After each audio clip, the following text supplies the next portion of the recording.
Hi guys! You want a snack? Sure. It's filled with proteins. This video takes us back to the summer and fall of 2018. First half of the video, Tengah is being worked on. So we travel to Mostar and Sarajevo, and then we come back to Split and hang out with some of my friends. We rent a Beneteau First sailboat with some of Scott's friends, where we go to Primorsten and Kirka National Park. And then we come back to Split, where we get Tengah back later than planned, and we are in a rush to get through the Mediterranean Sea to start our Atlantic crossing in time. So we sail from Split down the east coast of Italy, and then over to Sicily, up through the Strait of Messina to the Aeolians, and then across over to Sardinia, the Balearics, and then we end up in Miramar, Spain. In this video we also introduced a new concept that we would like to do from now on, where we deep dive into some topics that we find interesting, which we meet along the way. So hang out for the end too. So we decided to go to Bosnia, specifically Mostar and Sarajevo, because we were hanging out in Split and waiting for the boat to get finished. Yeah, Tengah was being worked on, and I think, you know, it's one of those things where you get a little bit of cabin fever just sitting in one place, and I think we decided to head off the beaten path, or at least head to the less beaten path, and head over to Bosnia to check it out. So we took the bus to Mostar, which is a really cool city, and there is a lovely atmosphere, different cultures, different religions, living side by side. So we have the mosque competing against ABBA.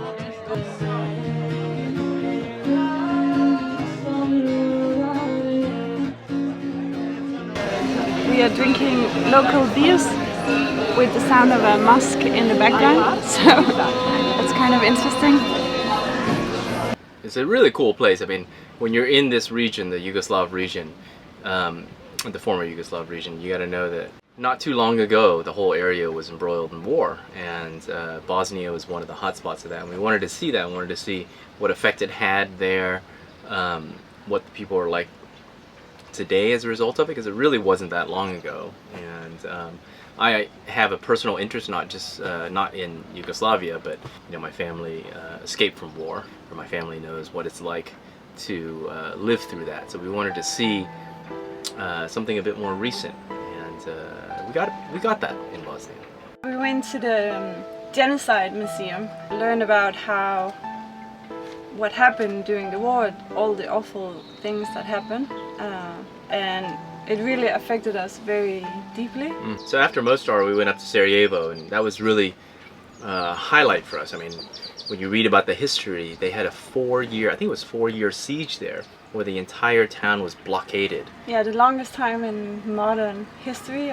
The crazy thing is, with that amount of time, it's just nothing came in or came out. I don't know how they got supplies in. Today, it's gone back to, it seems like it's gone back to what it was before, and you see all these different religions peacefully coexisting. The difference is that there are still a lot of gun holes in the buildings. It's crazy. Yeah. You walk through, and there's one, it's called a Sniper Alley, I think it was, right at this intersection. They showed videos of people trying to cross the street and walking behind UN armored vehicles to try to cross, and there would be snipers up in the buildings basically trying to shoot them. And even today, a lot of the buildings, as Mia said, I mean, you still see the holes from where the bullets were hitting. It's just crazy. Yeah. It's a really interesting city to visit. Yeah. Yeah, definitely. And after Bosnia, we went back to Split, and Tengah was still not ready. That's sailing for you. 4 of my friends was coming all the way from Denmark to Croatia, and they thought they were going sailing with us, but they got a nice surprise though. Yeah. We hung out with them in Split, and we had a really good time. Yeah. And played a lot of old school PinBall. That's fast. We made all these plans for the rest of the summer, and I had friends flying out from California, and well, Tengah still wasn't ready. So we got sick, really sick of being on land. So we decided to rent a race boat.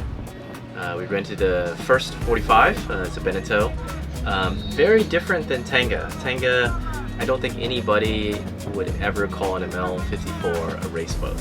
If they do, they are lying. Yeah, they're lying or they know nothing about sailing. However, this Beneteau First was designed as a race boat. In fact, the one we chartered was used for regattas in the fall. And then during the summer, they just wanted to make some more money, so they rent them out to idiots who think they want to sail a race boat, like us.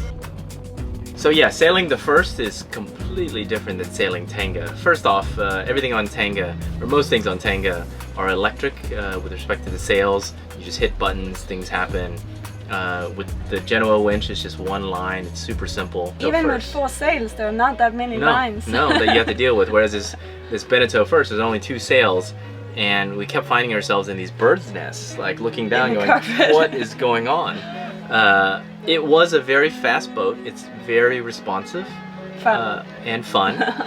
I was so afraid as skipper to put it on autopilot because, you know, if you just, right when the wind hit, the boat just whoop, over to 45 degrees of heel.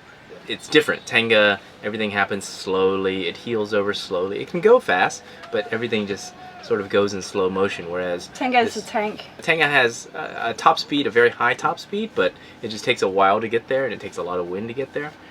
Whereas this boat was just so responsive, but it was just fun. It's just so fun. I mean, I'm glad we chartered it. I'm glad we had it.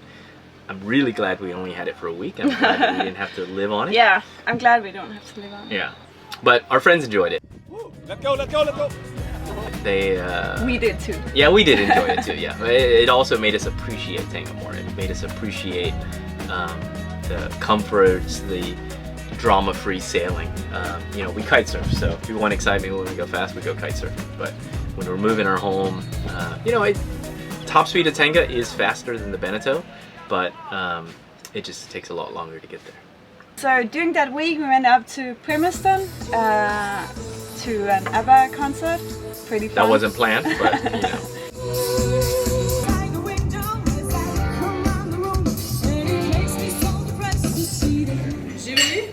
Chevrolet, Chevrolet, Chevrolet. Normally yes, but now. No, especially now. Switzerland is in dire.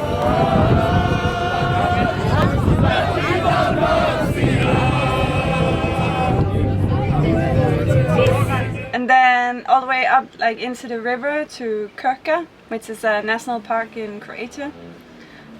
So finally, we got Tengah back, and then the real sailing began. What's happening? Theoretically, we're going in the water. Hopefully, we stay on top of it. Are you happy? Cautiously optimistic. So we got Tengah back later than we had planned to. She's touching water! So we are in a rush to get through the Mediterranean Sea. And we have decided to take on crew that we don't know from the start. A lot of different crew.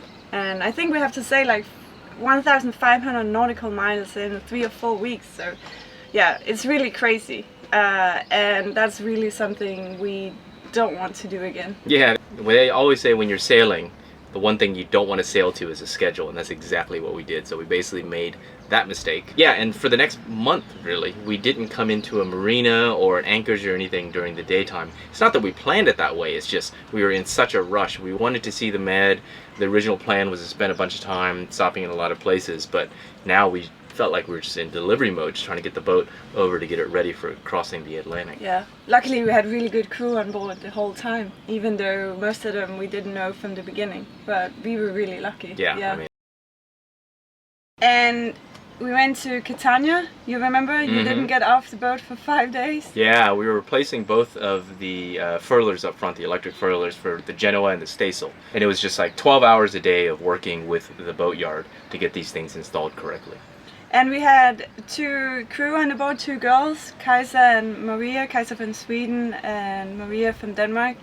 And yeah, on the last day we were like, we need to get Scott off this boat.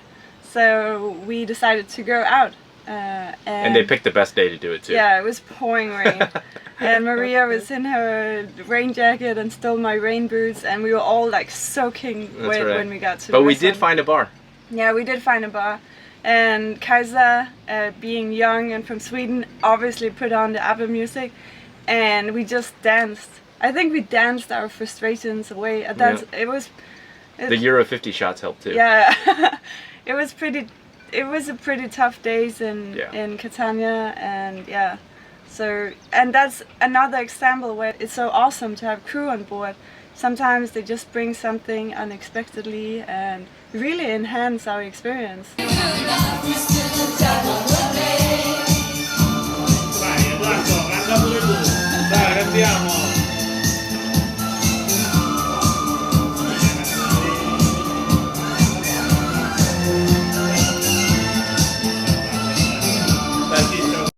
And actually Kajsa, the girl with the curly hair, you will see her again because she comes back for the Atlantic crossing with us. Yeah, amazing girl. And do you remember Maria from Denmark? Yeah. We hadn't given her Poor enough girl. Yeah. information. Yeah. Our fault, really. Yeah, we were so stressed during this time and all these people, and she didn't, like, when she hopped on the boat, it was straight into a 3 days passage. But we hadn't actually informed her. So at the end of the first day, like around 5 o'clock, she was like, so when do we pull into Marina and go and anchor? And we were like, this is a 3-day passage, haven't we told you? Yeah, it was so embarrassing for us. Luckily she was... Yeah, she was a champ. She was amazing, yeah. We don't have that much footage from it, but we wanted to include the experience because it was so amazing. We went up to the Ionian Islands and sailed around Stromboli, which is an island with an active volcano on it. Yeah, I think it erupts every 20 to 30 minutes or something, yeah. Yeah. So we sailed up during the day and had planned to anchor at the island, but the weather was so bad, right? Yeah, the anchoring there is a bit iffy already. The volcanic soil is not very good holding. It's very steep up to the volcano, and but then so we decided not to anchor. We actually saw a boat on land. Yeah, we saw a boat on land that had just dragged a couple of weeks before that. Yeah. So it was like commuting to go see this volcano, but it was totally worth it though. It was amazing. You go up, so we sail around during the night, so you can see all the lava, Yeah, you see the lava go off every 20 minutes. It's just like, it's like a Disney cartoon. So after Palermo, we started heading east again. So after Palermo, we started heading west again, and the plan was to stop in Sardinia, the southern end of Sardinia.